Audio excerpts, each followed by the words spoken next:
All right, guys, we're going to look at this last segment here, and it's kind of a double-edged thing here. There's some good news, but there's some bad news. To be fair. To be fair. To be fair. To be fair. To be fair. To be fair. To be fair. Most of you guys are already aware of the bad news. If you're watching this show, you're pretty much aware of the bad news. You've accepted this as bad news, and now you know how to avoid it or how to use it to your advantage or see through it. Okay? And the two things I'm talking about is, one, things are getting better. The economy's getting better. Prices are going down. Things are sounding great, right? But the media is the negative. The media is the downside. The media is saying, like, oh, well, you know, it's not up to what it should be, or, oh, the prices are dropping, but not fast enough, or, hey, actually prices dropping could be a bad sign. You know, Trump could really be messing things up. The manipulation is just insane. If the left, and I do say the left because mainstream media is like, what, 90, 95, 99% left leaning? Maybe I'm off a little bit on that, but you guys get me. Their messaging is so out of touch that if they didn't have misinformation, they wouldn't have any information. When you listen to the politicians talk, which I can't do right now, apparently. When you listen to politicians talk about everything Trump's doing, oh, he's cutting Medicaid, he's cutting Medicare, he's cutting Social Security. He's not going to lower taxes on tips and overtime. It's like literally that's everything he said he was going to do and everything he's working to do. Why would you say he's not? Oh, you don't think that it'll go through? That's different than saying he's not. You're saying that I can't even go through the list right now, guys. How much misinformation is out there from the left? And of course, the thing is, I would assume there are marketing agencies within both political parties, all political parties. There's only two that really matter, the way things are going. But there's marketing firms, marketing agencies, people with degrees out the yin-yangs, in these organizations telling them how to say things, what phrases to use. We just saw it recently. Again, nothing authentic about the left either, with all those video clips. I'm not going to play it. Everybody else has covered it. But all those little TikTok clips of all these politicians saying, you know, the clip of Trump, oh no, he said he's going to lower prices. Bleep. That ain't what's going on, or whatever it was. And it's like 40 people with the same video, the same marketing person was behind it. It is desperation right there. And again, inauthentic, which is what the left is. Can't stand listening to most of them. They want to be somebody they're not. And the right, and I even talk about, I'll talk about that probably with Brandon from Beyond Formal here in just a moment. Trump is authentic, but not necessarily relatable. But his perspectives are relatable. And because he's authentic, he pulls you in. Whereas the left may say more flattering things, or maybe there's things there that are a little bit more relatable, but you can't really tell because they're so inauthentic. They never show their true selves. It's astonishing the amount of people that don't see through it. So we're just going to flip through real quick. I'm not going to read these. Guys, any articles that I've gone through today, any clips, any whatever, they'll be linked down in the show notes below. Go behind me, read, you know, in depth everything I'm talking about. Make sure I'm not twisting words or anything like this. So this comes from Forbes. Egg prices 10% jump last month amid bird flu outbreak. Here's what to know. Now, this is updated March 12th, right? And then right here, March 12th, despite consumer prices increasing just 2.8% compared to last year, and the index for food increased just 0.2% in February, the consumer price index revealed egg prices continue to rise, increasing 10.4% from January to February. January to February on March 12th. Okay. Of course, this talks about, you know, President Donald Trump's administration looks to quell the concerns. All right. Thank you, Forbes. What does Newsweek say? Oh, egg prices plummet. Holy crap. That's kind of a different take, isn't it? Different verbiage. Let's see what these guys say here.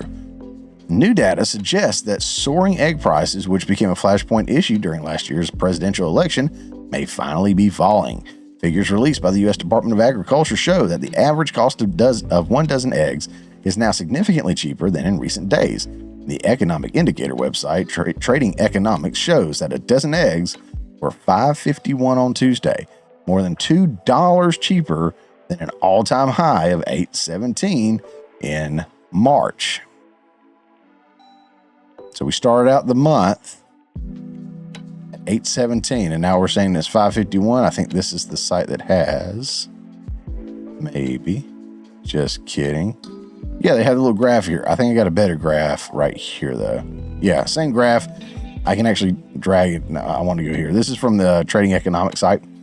So if you look here, ladies and gentlemen, you can go back here. This is March. So here we are, tippity top of the top, right there. March 4th. President Trump has been in less than 2 months, right? Was it January 20th? So February 20th, March 4th, talking about a month and a half, month and 2 weeks. And then all of a sudden, I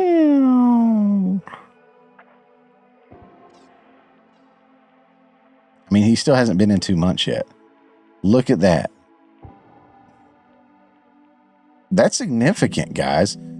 I mean, yes, it's only, what, $2 we said? Right around $2. That's significant, though.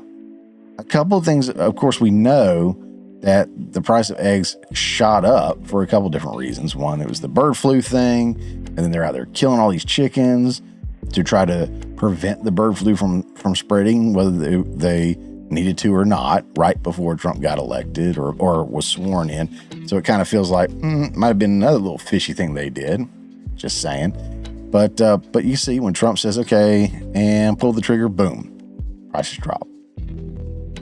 Granted, he said day one this would happen. But you know what? The Biden administration said they came in with an inflation rate that was incorrect. And they ran off of that. They said it was like 9.8%. It was really like 2.4 or something like that. I'm going off the top of my head. And they said, well, the conditions were there for it to be 9.8. So that's what we said. Okay, if that's the case, let's take that.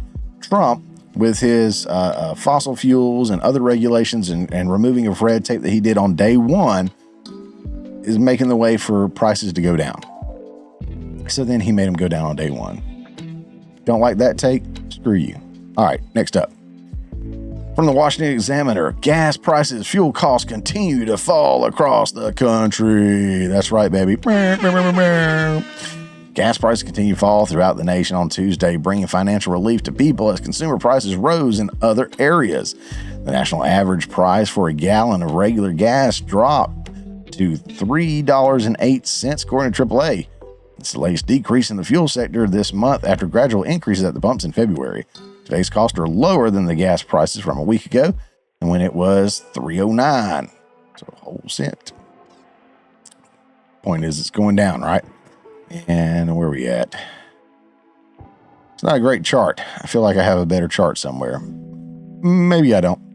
But you're going to see these prices drop. Again, Trump's moving on it. And they acknowledge it. Gas prices are dropping. Thank you, Washington Examiner. Hey, here's CBS News. What do they say? Oh, why experts say low gas prices could be a sign of economy in trouble. Like, there's no winning with these people. You complain that the gas price is too high, and then they're like, all right, well, we're going to bring them down. Oh, well, that could mean something bad. It's like with the Ukraine-Russia thing. It's like, we want this war to end. And Trump's like, okay, let's end this war. It's like, oh, well, then you're working for Russia. What are you talking about? I'm trying to keep people from dying. Let's do something here. Well, if you're not backing the war and continuing it going, then you're clearly a Russian puppet. He's like, bro, I can't win. Same thing here. Gas prices are coming down. They're like, oh, well, it might actually be a sign of something bad happening. All right, let's go to the next CBS article. Inflation rate rose by 2.8% in February. CPI report shows here's what that means for price relief. So it rose by 2.8%, right? Okay, let's look at NBC, or CNBC rather. Inflation rate eased to 2.8% in February, lower than expected. It almost sounds like they're saying two different things. They're saying the same thing, But it's how they twist the words, how they twist that information. You're going to hear this nonstop, and you've already heard it. If you're watching this, come here. If you're watching me, you've already heard it. The manipulation of words. And I've got a segment called Words. I'm gonna roll that out probably this year and just talk about how words are being misused or misutilized or what have you. But when they say like the right and Trump and everybody hates immigrants and immigrants built this country, like no one's talking about immigrants. We're talking about illegal immigrants, illegal aliens, people that are here illegally, not just immigrants, but they will conveniently live out illegal when they talk about immigrants because they want you to believe that it's all immigrants. They do that for various different things. They manipulate words. You know who else manipulated words early on, if I remember correctly in the book I read, but the devil. I'm just saying. Just saying. I'm not saying that Democrats, I'll get it right eventually, Democrats are evil or anything like that. I'm not saying that the mainstream media is run by evil oligarchs and, sinister people pulling the strings. Nothing like that. I'm not saying that. I'm just saying that words are hard. Hey guys, thanks for checking out this clip from the Morning Mayhem. Remember, this is just a portion of the full show that comes out every Friday morning at 10 a.m. Eastern Time. If you hadn't already, don't forget to subscribe so you don't miss out on any of the full shows or these tasty little nuggets.